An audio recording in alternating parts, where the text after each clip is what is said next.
Wine has many abilities. It enhances a meal, it sets the mood, it sparks conversation.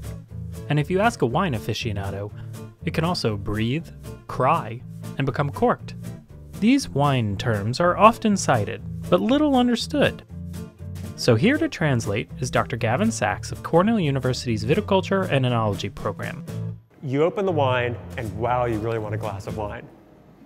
But there's some fussy person at the table who says, oh no.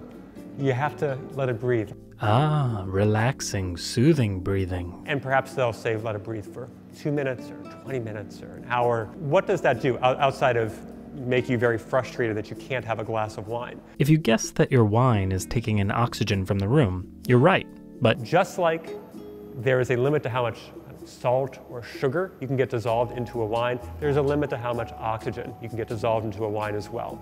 And at room temperature, that's somewhere around 8 to 10 parts per million.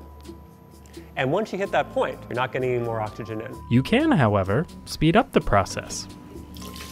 Blender that'll do an excellent job of fully saturate your wine with oxygen. And now that you've filled your wine with as much oxygen as it can take, now surely the oxygen is reacting with the wine and the flavor transformation has occurred. But the rate at which wine consumes oxygen is trivially slow. It takes hours, more like days, maybe even a week, for that oxygen to fully react with the wine and be consumed. The amount of oxygen that's consumed probably can't be used to justify any changes to the aroma compounds that are in wine that, at a large enough scale, that would actually have a sensory impact. There's a couple of exceptions though, like hydrogen sulfide. It's the smell of rotten eggs, and methyl mercaptan, which is the smell of rotting cabbage. So these compounds could potentially be oxidized, but they're also highly volatile. And when you put that wine out, you're not just allowing it to react with oxygen, you're also allowing very volatile compounds to be lost from the wine. Yes, when you leave your wine out to breathe, you are allowing it to pass gases. I think for the meantime, when I go to a wine bar, I'm going to keep saying, can you let that wine breathe for a little bit so I don't get ugly stares from the sommelier? Okay, so now your wine has been aerated, and uh-oh, something's wrong. It smells like an old basement that probably should have been aired out a while, an old musty attic. Your wine is corked. The most common contributor to these musty smells in wine are a compound called TCA, or trichloroanisole. Cork is made from an oak tree. After this bark was pulled down, it was allowed to lay to dry on the ground or be in contact with soil microorganisms.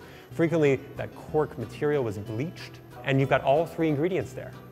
Fortunately, in recent years, cork producers have modified many of the practices that result in cork-tainted wine. But if you're unlucky, there's a little trick you can do to remove the TCA from your wine. You can add a non-polar sorbent, like saran wrap, to your wine. Give it a swirl for a couple minutes. If it's minor TCA contamination, you can pull out your cork taint while not excessively removing other compounds. And perhaps you've rescued the evening. And as you relax and savor and swirl your wine in your glass, you can see these, well, tears falling down the side of the wine glass. You don't actually need to swirl your wine. Take a hairdryer, and you can heat the glass of wine, and the ethanol will then start evaporating, and you'll start seeing tears forming then up along the sides of the wine glass. It is not glycerol.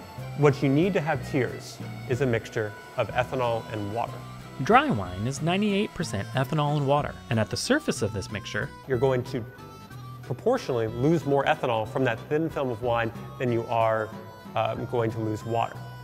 As the ethanol evaporates from the sides of the glass, more ethanol takes its place, pulling water molecules with it. Eventually, you build up so much water along the sides of the glass that eventually gravity starts to win out and the water will puddle up and make tears and fall back down. And if you really think the tears effect is cool, there's an easy way to heighten it. Turn the shower on. Get it nice and humid in the bathroom. More humid means that you'll get less water evaporation, which means that proportionally your ethanol evaporation is going to be even greater, which means you get even greater tears effects. Swirl, sip, and repeat as necessary.